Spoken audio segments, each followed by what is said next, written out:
paz do Senhor Jesus. Vamos começar mais um cafezinho com Jesus, amém? Pegue a sua Bíblia e vamos continuar o nosso estudo sobre o Espírito Santo, amém? Abra ela em Gênesis 41, verso 38. Gênesis 41, verso 38, está escrito assim: E disse Faraó a seus servos: Acharíamos um varão como este, em quem haja o Espírito de Deus? Eu vou repetir. E disse Faraó a seus servos: Acharíamos um varão como este, em quem haja o Espírito de Deus? Amém? Vamos esmiuçar rapidamente esse versículo. O que ele diz aqui? Ele diz assim sobre o Espírito de Deus. Mas vocês repararam que eu ensinei a vocês sobre E maiúsculo e E minúsculo? Que Espírito Faraó está falando aqui? Faraó não está mencionando o Espírito Santo. Ele está mencionando o espírito humano dele. O espírito que Deus deu ao homem. Não é o Espírito Santo. O espírito que ele conhecia como o espírito humano. E aí ele diz o Espírito de Deus. Então Deus deu um espírito diferente para José. Porque Faraó está falando de José. José, ele sobressaía mais que outras pessoas. Ele era bom em tudo aquilo que ele fazia. Ele tinha um espírito diferente dos outros homens. E aí ele fala sobre esse espírito. Mas que espírito é esse que ele está falando, né? Nós vamos encontrar uma menção melhor sobre esse espírito lá em Isaías capítulo 11. Você pode ver aí na sua Bíblia, em Isaías capítulo 11 diz assim, versículo 1 e 2. Porque brotará um rebento do tronco de Jessé, e das suas raízes um renovo frutificará, e repousará sobre ele o Espírito do Senhor. Acharam aí? Tá vendo quem que é aqui? São 7 espíritos que Deus tem, que trabalham a favor de Deus, e Deus dá ao homem. Que espíritos são esses? Vamos ler? E repousará sobre ele o Espírito do homem, o Espírito de sabedoria, e o espírito de inteligência, o espírito de conselho, o espírito de fortaleza, o espírito de conhecimento e de temor do Senhor.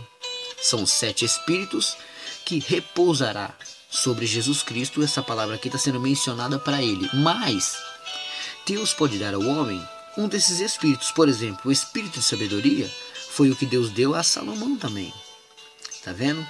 Então a gente pode ter esses tipos de espíritos, mas não são o Espírito Santo ainda. Amém?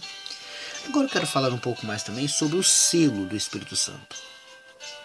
Vamos agora ver Efésios capítulo 1, 13. Lá no Novo Testamento. Vamos lá? Efésios 1, 13. A gente vai falar sobre o selo. Pessoas que são seladas no Espírito Santo.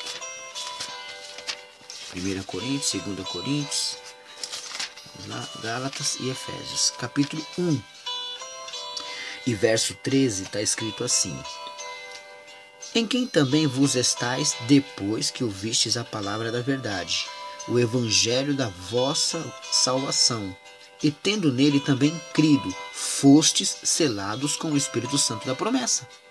Então, quem são os selados pelo Espírito Santo? Quem está enquadrado nesse versículo? Vou ler de novo. Efésios capítulo 1, 13. Em quem também vós estáis, depois que ouvistes a palavra da verdade. Você ouviu a palavra da verdade? O evangelho da vossa salvação. Você ouviu o evangelho da sua salvação? E tendo nele crido, você acreditou naquilo que foi crido, que foi falado para você sobre Cristo? Fostes selados com o Espírito Santo da promessa. Bom, você ouviu a palavra de Deus, aceitou a Jesus Cristo. Ali se tornou uma pessoa selada pelo Espírito Santo. Só que quem tem, ele dá frutos. Então como é que você sabe que o Espírito Santo está dentro de você? Porque não é necessário você sair em mistério para saber se o Espírito Santo está dentro de você. Isso não é uma prova que o Espírito Santo está dentro de você. A prova que o Espírito Santo está dentro da pessoa, usando a pessoa, porque ele pode estar fora e pode estar dentro. Mas a forma que você pode saber que ele está dentro da pessoa é quando a pessoa começa a dar frutos, porque dentro dele tem alguma coisa que faz ele dar frutos. É o quê? Vamos ver Gálatas capítulo 5, 16 Vamos lá, capítulo 5, versículo 16 a 26. Aqui você vai saber tudinho sobre isso. Os frutos do Espírito Santo. Olha só, eu vou ler. Digo, porém, andai em espírito, tá vendo? Espírito com E maiúsculo. E não cumprireis as concupiscências da carne. Como que é andar em espírito, irmãos? Andar naquilo que você aprendeu dele, naquilo que é o desejo dele. Andar naquilo. Quando você pensa no pecado, você anda em pecado. Quando você pensa em espírito, você anda no espírito. Porque a carne cobiça contra o espírito e o espírito contra a carne. Tá vendo a luta que tem entre os dois? Espírito e carne? E estes opõem-se um ao outro, para que não façais os que quereis. Mas, se sois guiados pelo Espírito, E maiúsculo, não estáis debaixo da lei. Porque as obras da carne são manifestas, as quais são prostituição, impureza, lascívia. Quando começa a acontecer essas coisas, o Espírito de Deus, o Espírito Santo não está nele. Idolatria, feitiçaria, inimizades, porfias, emulações, iras, pelejas, dissensões, heresias, invejas, homicídios, bebedices, glutonarias e coisas semelhantes a essas, acerca das quais vos declaro, como já antes vos disse, que os que cometem tais coisas não herdarão o reino de Deus. Portanto, não são pessoas seladas, não têm o Espírito Santo, porque praticam essas coisas.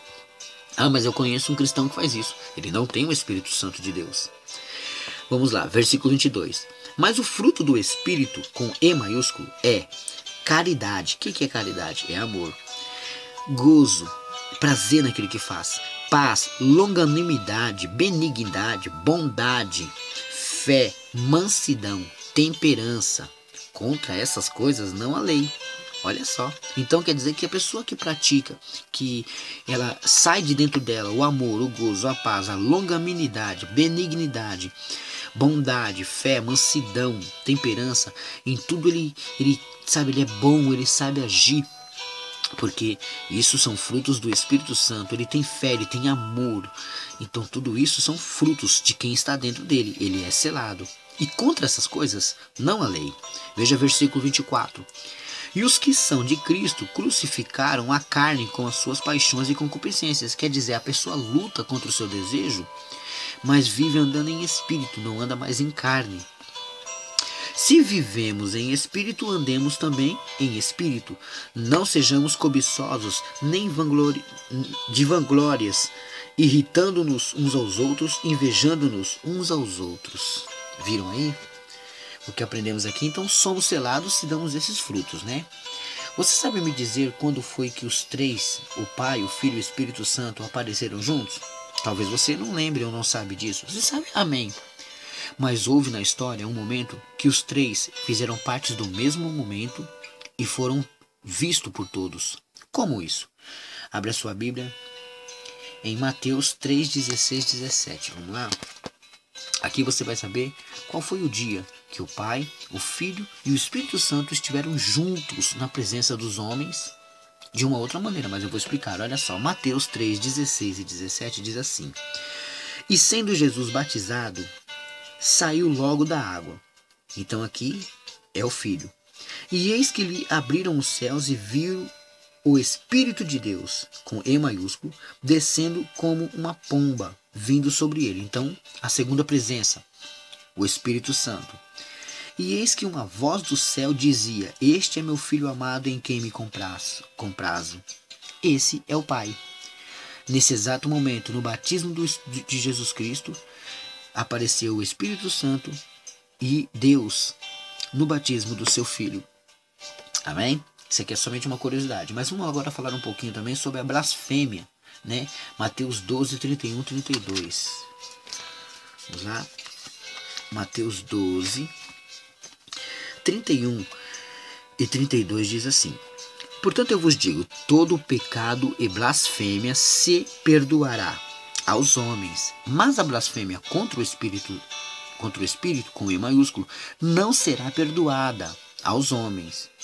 E se qualquer disser alguma palavra contra o Filho do homem, ser-lhe-á perdoado. Mas se alguém falar contra o Espírito Santo, lhe será perdoado, não lhe será perdoado, nem neste século, nem no outro. O que esses dois versículos estão dizendo? Quer dizer que se você criticar, xingar, falar alguma coisa contra Jesus Cristo, você recebe o perdão. Mas contra o Espírito Santo você não terá perdão. Por quê? A última chance que você tem de salvação vem dele. E você não pode jogar a última fora. Então se você jogar a última fora, não há outra depois dele. O Espírito Santo é a sua última chance. A blasfêmia contra o Espírito Santo, muitas das vezes a pessoa não tem conhecimento, então ela não pode ser julgada. Tá entendendo? Ela não sabe o que ela está fazendo. Mas Deus pode dar misericórdia e perdoar a pessoa que não tem entendimento. Mas a pessoa que tem entendimento e faz uma blasfêmia contra o Espírito Santo, ela, enquadrada nesse versículo, não terá perdão. Nem neste século, nem no outro. Nem no futuro. Entenderam até aqui?